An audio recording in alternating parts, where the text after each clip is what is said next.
제가 청년 시절에 수련회 때 가장 인기 있는 선택 강의 중 하나는 하나님의 뜻을 발견하는 법이었습니다. 왜 하나님의 뜻을 알고 싶어하는 이들이 그렇게 많을까요? 살아가는 동안 결단의 순간들이 너무 많기 때문입니다. 하나님은 A와 B 중 누구랑 결혼하기를 원하실까? 대학원 진학을 할지, 취업을 할지, 창업을 할지, 집을 사야 할지, 전세를 얻어야 될지, 신학교를 갈지 말지, 해외 선교사로 나갈지 말지, 과연 어느 것이 하나님께서 원하시는 것인지 알고 싶은 것입니다.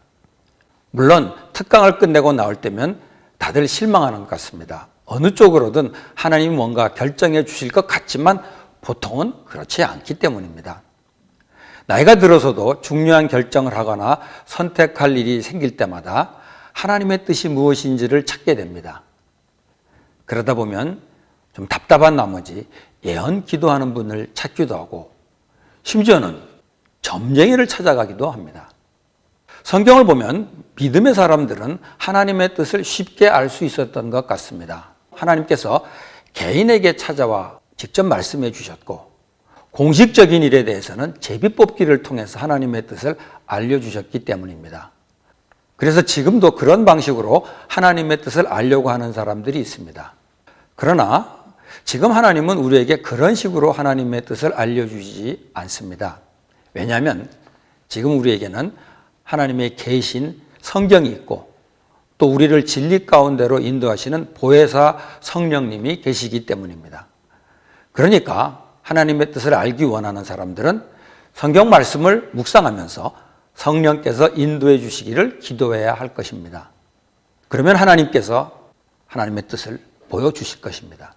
그런데 이때 우리가 하나님의 뜻을 바로 분별하기 위해서 반드시 알아야 될 몇 가지 원칙이 있습니다.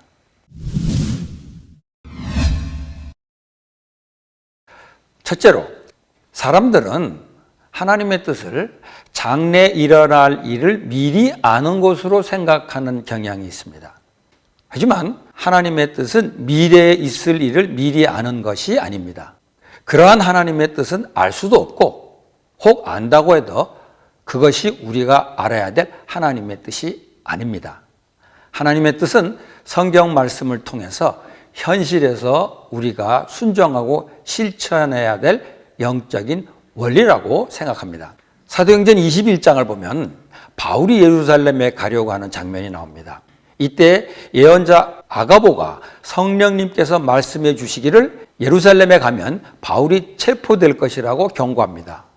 그 말을 듣고 여러 성도들이 예루살렘에 올라가지 말라고 만류합니다. 그런데 바울은 그것을 알고도 예루살렘으로 갔습니다.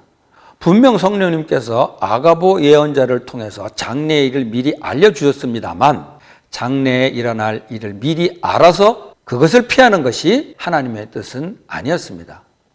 바울이 알고 있었던 하나님의 더 큰 뜻은 자신이 이방인의 사도로서 이방인에게 복음을 전하는 것이고 이를 위하여 고난도 받아야 한다는 것이었습니다. 그러니 죽기를 각오하고 예루살렘으로 갔던 것입니다. 예루살렘에서 있을 일을 미리 아는 것보다 더 중요한 것은 하나님께서 자신에게 맡기신 일을 실행하는 것이었습니다. 예를 들어 어떤 크리스찬 청년은 하나님께서 어떤 사람과 결혼을 하기를 원하시는지 알고 싶어 합니다. 그러나 하나님의 뜻은 미래의 배우자가 될 사람을 미리 아는 것이 아닙니다. 하나님의 뜻은 현재 결혼하기 위해서 선택하고 결정할 때 기준이 되는 성경의 원리입니다. 그래서 세속적인 기준이 아니라 성경적인 기준으로 배우자를 선택하고 일단 결혼했으면 죽기까지 서로를 사랑한 것이 바로 하나님의 뜻입니다. 이처럼 하나님의 뜻대로 한다는 것은 성경이 가르치는 원칙에 맞게 결정하는 것을 의미합니다. 직업과 관련돼서도 마찬가지입니다. 하나님의 뜻은 미래에 내가 하게 될 특정 직업이나 직장을 미리 아는 것이 아닙니다. 하나님의 뜻은 직업이나 직장을 찾는데 필요한 성경적인 원칙을 지키면서 직업을 찾는 것이고 일단 그렇게 직업을 찾게 되었으면 주님께 하듯 성실하게 일하는 것입니다.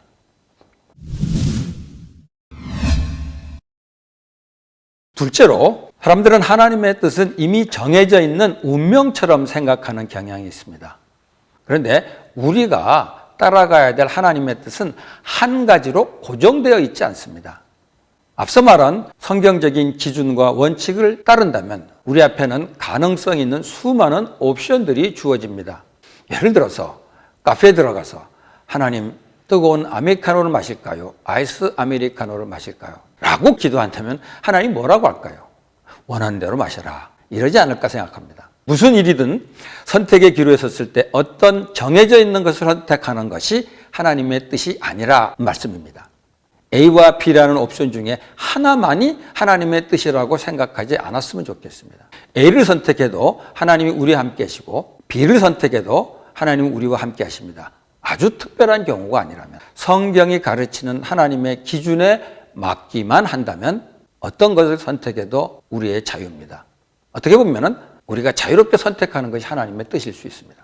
배우자 정할 때도 마찬가지입니다. 하나님이 준 원칙에 어긋나지 않는다면 어떤 사람과 사귀어도 괜찮습니다. 그 원칙에는 어떤 것이 있을까요?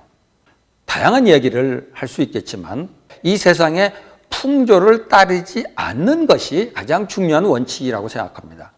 배우자를 선택하거나 결혼하기로 결정할 때 세상 풍조를 따르지 않는다면 하나님의 뜻에 맞는 결정을 하기가 훨씬 쉬울 것입니다.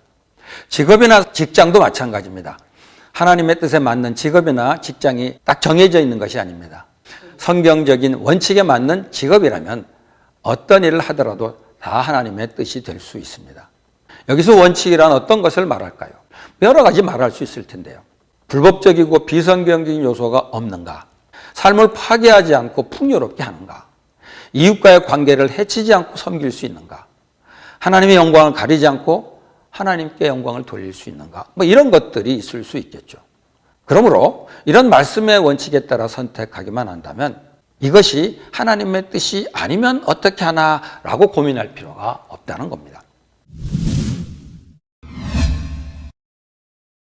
셋째로, 사람들은 마지막 결과를 보고 그것이 하나님의 뜻이라고 생각하는 경향이 있습니다. 그러나 하나님의 뜻은 그런 결과물이 나오기까지의 전 과정을 통해서도 알 수 있습니다. 우리가 잘 아는 요셉의 삶을 향한 하나님의 뜻은 물론 애굽의 총리가 되는 것이었습니다. 맞는 말입니다. 하지만 그것만이 하나님의 뜻은 아니었습니다. 그가 애굽의 노예로 팔린 것이나 억울하게 감옥에 들어가게 된 것도 다 하나님의 뜻이었습니다. 요셉이 그런 어려운 상황에 처했을 때 도대체 하나님의 뜻이 무엇인지 몰라 당황했을 것입니다. 그러나 나중에 그 과정이 전부 다 하나님의 뜻이었다는 사실을 알고 고백하게 되었습니다. 결혼에 이르는 과정도 비슷합니다. 결혼하기 전에 여러 사람과 사귀다가 헤어지는 경우가 있을 수 있습니다. 그러다가 맨 마지막에 결정한 사람이 결국 하나님이 허락하신 배우자인데요. 그렇다면 이전에 여러 사람을 사귄 것은 하나님의 뜻에 어긋나는 것이라고 할 수 있을까요? 꼭 그렇지 않습니다. 오히려 그런 과정을 거치는 것이 결혼을 위한 하나님의 뜻일 수 있습니다. 직업이나 사업도 마찬가지입니다. 가장 마지막에 선택한 것이 하나님의 뜻일 수 있습니다. 그러나 이전에 선택한 일들도 하나님의 뜻에 어긋나는 일이라고 할 수는 없습니다. 사업에 실패한 뒤에 목회를 하게 된 어느 목사님이 과거에 자기가 사업한 것을 하나님의 뜻에 벗어난 것이라고 간증하는 것을 들은 적이 있습니다. 그 사업을 한 것도 그분이 목회자가 되는 과정에서 꼭 필요한 일일 수 있습니다. 그렇다면 그것도 하나님의 뜻이었다고 말할 수 있는 것입니다. 크리스찬의 삶에서 하나님의 뜻을 알고 그 뜻대로 사는 것이 정말 중요합니다. 그러나 하나님의 뜻을 안다는 것은 미리 결정되어 있는 하나님의 뜻을 보물찾기 하듯이 발견하는 것이 아닙니다. 하나님이 말씀해 주신 원칙에 따라 자유롭게 선택하고 찾아가는 과정이라고 생각합니다. 그리고 이 과정을 통해서 우리는 하나님의 뜻을 점점 더 깊이 알아가게 되는 것입니다. 하나님의 뜻은 프레딕션이 아니라 프린시플입니다. 하나님의 뜻은 포인트가 아니라 파서빌리티입니다. 하나님의 뜻은 프로덕트만이 아니라 프로세스입니다.